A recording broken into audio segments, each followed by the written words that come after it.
C4SS Media presents The Distinctiveness of Left-Libertarianism by Gary Chartier. Read by James Tuttle.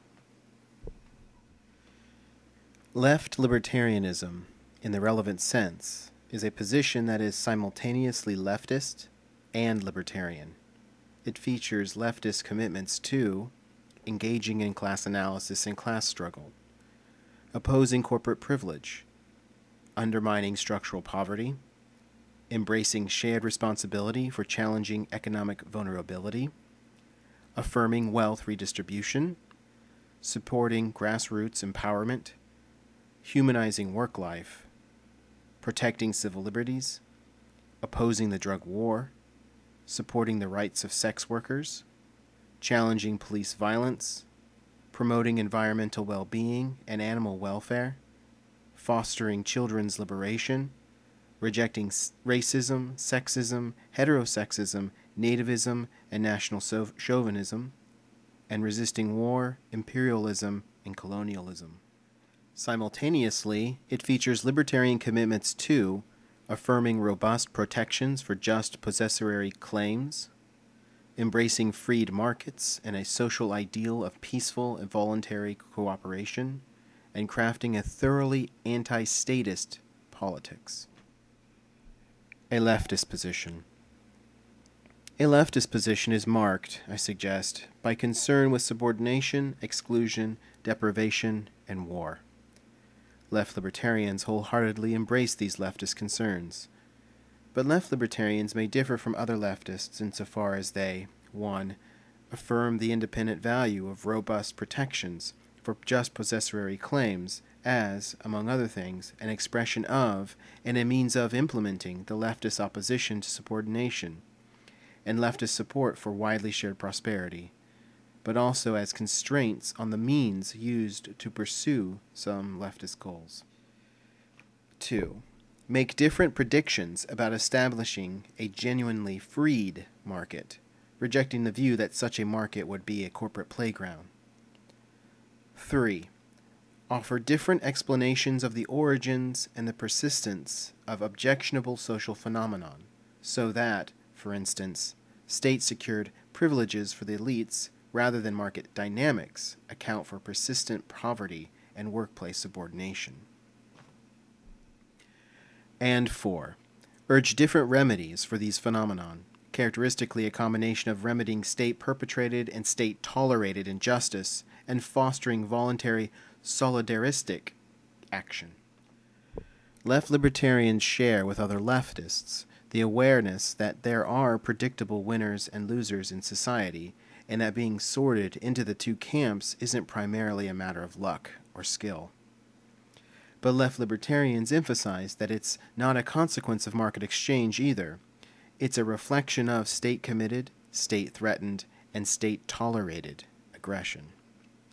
As long as there's a state apparatus in place, the wealthy can capture it, using it to gain power and more wealth, while the politically powerful can use it to acquire wealth and more power.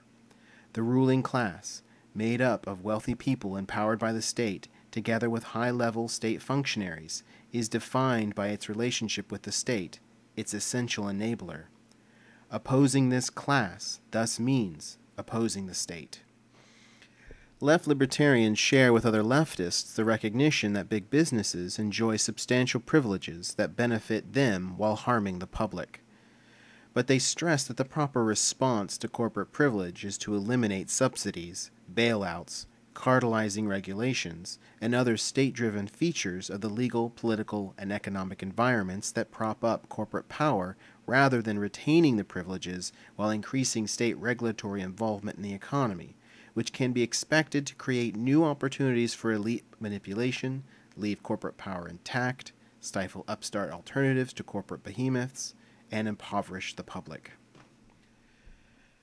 Left-libertarians share with other leftists both outrage at structural poverty and the recognition that the wealthy and well-connected help to shape the rules of the economic and political game in ways that preserve their wealth and influence while making and keeping others poor.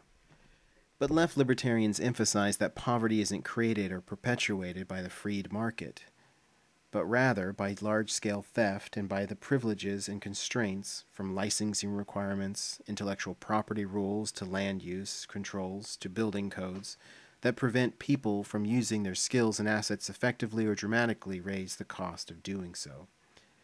Eliminating structural poverty means eliminating state-secured privilege and reversing state-sanctioned theft. Left-libertarians share with other leftists both compassionate concern with economic vulnerability and the recognition that vulnerable people can't be left to fend for themselves. That shared responsibility for meeting their needs is morally and practically essential. But they stress that mutual aid arrangements have dealt successfully with economic vulnerability. They also emphasize that such arrangements could be expected to be more successful absent taxation. People can and will spend their own money on poverty relief, but they're likely to do so much more efficiently and intelligently than state officials deploying tax revenues. Poverty-producing state regulations and limitations on choice in areas like medical care. Left-libertarians share with other leftists the conviction that redistribution of wealth can be appropriate or even required. But they deny that redistribution may reasonably be undertaken to bring about particular patterns of wealth distribution, that it may be effected through aggressive interference with people's justly acquired possessions, or that it is properly the work of the state. Rather, they suggest, redistribution ought to be effected by the legal system, as it restores to people resources unjustly taken from them or their predecessors in interest, as it makes assets stolen by the state or acquired unjustly by its cronies available for homesteading, and as it denies validity to state-secured privileges that preserve the economic positions of the well-connected while keeping others poor. Through solidaristic mutual aid and through the tendency of a market liberated from privilege to eat the rich. Left-libertarians share with many other leftists, new leftists and Greens, the conviction that decision-making should be decentralized, that people should be able to participate to the maximum feasible degree in shaping decisions that affect their lives. But they maintain that this means that, against a backdrop of secured pre-political rights, all association should be consensual. Top-down, forcible decision-making is likely to be marred by the fallibility of decision-makers and their tendency to pursue self-interested goals at the public's expense. Small-scale political units are more humanizing than large-scale ones, but decentralization must finally be decentralization to the level of the particular person. Left-libertarians share with other leftists the realization that hierarchical workplaces are disempowering and stultifying, and that supporting workplace hierarchies is thus often morally objectionable. But they stress that hierarchical workplaces are more likely given state action. Hierarchies limit the ability of workers to use their knowledge and skills to respond reflexibly and efficiently to production and distribution challenges and to meet customers' needs. The inefficiencies of hierarchies would make them less common aspects of work life and increase the odds that people would be able to choose alternatives offering more freedom and dignity, self-employment or work in partnerships or cooperatives. In the absence of privileges that lowered the cost of maintaining hierarchies and raised the cost of opting out of them, as by making self-employment more costly and so more risky, state action also redirects wealth to those interested in seeing that they and people like them rule the workplace, and that the state's union regulations limit the way unions can challenge workplace hierarchies. Left-libertarians share with other leftists a commitment to civil liberties, but they stress that the state is a predictable foe of these liberties, and that the most effective way to safeguard them is to protect people's control over their bodies and justly acquired possessions. Left-libertarians share with other leftists a conviction that the drug war is destructive, racist, and absurdly expensive. But they emphasize that the best protection against prohibitionist campaigns of all sorts is to respect people's control over their bodies and justly acquired possessions, and that aggression-based limits on all disfavored but voluntary exchanges should be disallowed. Left-libertarians share with other leftists a concern for the well-being of sex workers, But they note that state actors engage in violence against sex workers and that state policies, including criminalization and regulation, create or intensify the risks associated with sex work. Left-libertarians share with other leftists a passionate opposition to police violence and corruption. But they emphasize that this is not simply a reflection of poor oversight or the presence of police agencies of a few bad apples, but instead a reflection of the structural positions of such agencies as guarantors of state power and of the lack of accountability created both by the existence of substantial de facto differences in standards for the use of force by police officers and others, and by the monopolistic status of police agencies.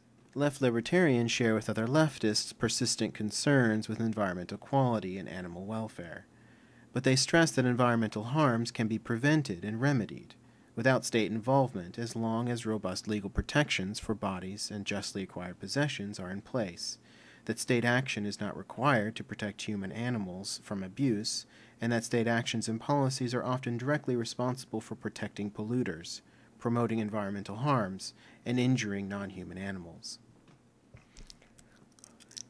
Left-libertarians share with other leftists a commitment to the well-being of children, but left-libertarians underscore the importance of respecting children's rights to control their own bodies and possessions, rejecting both attempts to treat children as their parents' property and paternalistic state action that interferes unreasonably with children's freedom, and emphasize the degree to which the state is not the protector of children, but is responsible in multiple ways for significant threats to their freedom and well-being, notably through compulsory schooling. Left-libertarians share with other leftists the awareness that racism, sexism, heterosexism, nativism, and national chauvinism are morally repugnant. But they emphasize the crucial role of the state in creating, perpetuating, and capitalizing on these forms of unfairness, while stressing that eliminating the props the state provides for prejudice-driven conduct can play a vital role in combating discrimination. Suspicious of the state and respectful of just possessory claims, they stress non-aggressive, solidaristic action as the appropriate means of dealing with persistent discrimination. They promote marriage equality while seeking the departure of the state from the marriage business, and, while joining other leftists in opposing xenophobia, they stress that all borders should be razed to enable untrammeled migration. Left-libertarians share with other leftists a passionate opposition to war and empire, and a concern for the victims of both, including native peoples across the globe. But they emphasize the links between warfare, imperialism, and colonialism, and the state's continuing infringement on civil and economic liberties, not to mention ruling class mischief. Interference with people's peaceful conduct within the state's borders is objectionable for many of the same reasons as war beyond the state's borders. As a form of enslavement, conscription is unjust. The freedom to trade tends to reduce the probability of war. And warfare is a likely consequence of the operation of the state, which seeks predictably to expand its influence by force. Leftists' opposition to war should be seen as entailing opposition to the state per se. A libertarian position. A libertarian position is marked, I suggest, by support for equality of authority, for robust protections for just possessory claims, and for peaceful, voluntary cooperation, including cooperation in and through exchange. Left-libertarians share these commitments, but left-libertarians may differ from other libertarians insofar as they 1.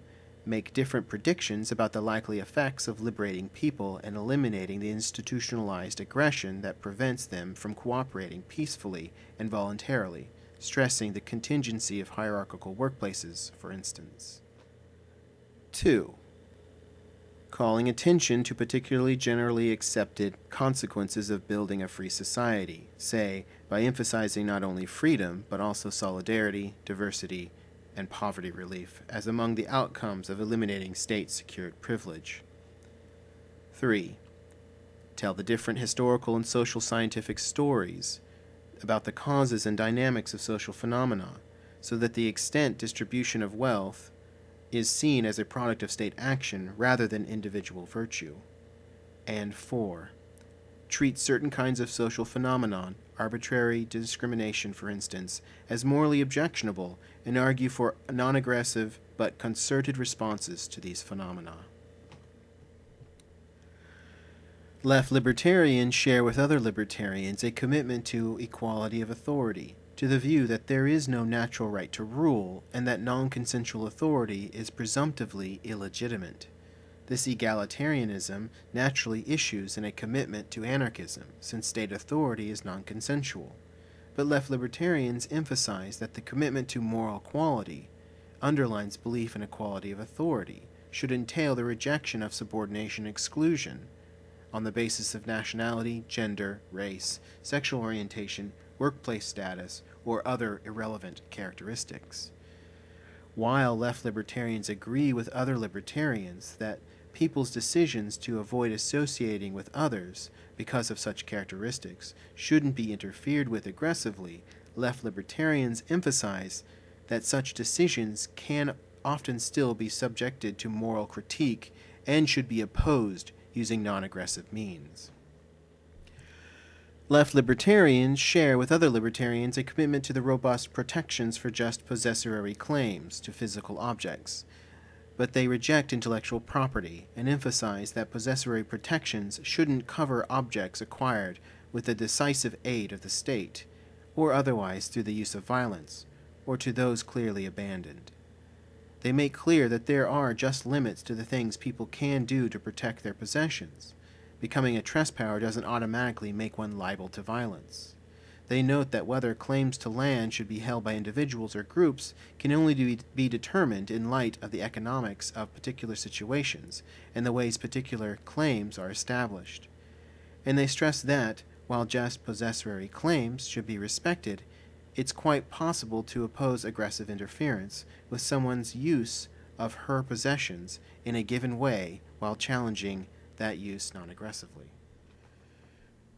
Left-libertarians share with other libertarians a commitment to a model of social life rooted in peaceful voluntary cooperation, but they differ with other libertarians in emphasizing that, while force may justly be used only in response to aggression, peaceful voluntary cooperation is a moral ideal with implications that go beyond simple non-aggression. Left-libertarians urge that associations of all kinds be structured in ways that affirm the freedom, dignity, and individuality of all participants, and thus allow participants the option not only of exit, but also of voice, of influencing the association's trajectories, and exercising as much individual discretion within them as possible. While rejecting capitalism, left-libertarians share with other libertarians an enthusiastic recognition of the value of markets. They stress that both parties to a voluntary exchange participate because they prefer it and believe it will benefit them, that prices provide excellent guides for producers and distributors, far better than anything a central planner could offer, and that people should internalize the costs as well as the benefits of their choices. But they emphasize that background injustice can distort markets and constrain traders' options. They also note that commercial exchange does not exhaust the sphere of peaceful, voluntary cooperation, and that people can and should cooperate in multiple ways, playful, solidaristic, compassionate, that need not be organized along commercial lines. A transformed vision. Left-libertarianism embraces and transforms leftist and libertarian ideals. Many leftists and libertarians already share some commitments: opposition to war, empire, and corporate privilege, support for civil liberties, and grassroots empowerment. However, many leftists and libertarians also embrace and often share various mistaken assumptions.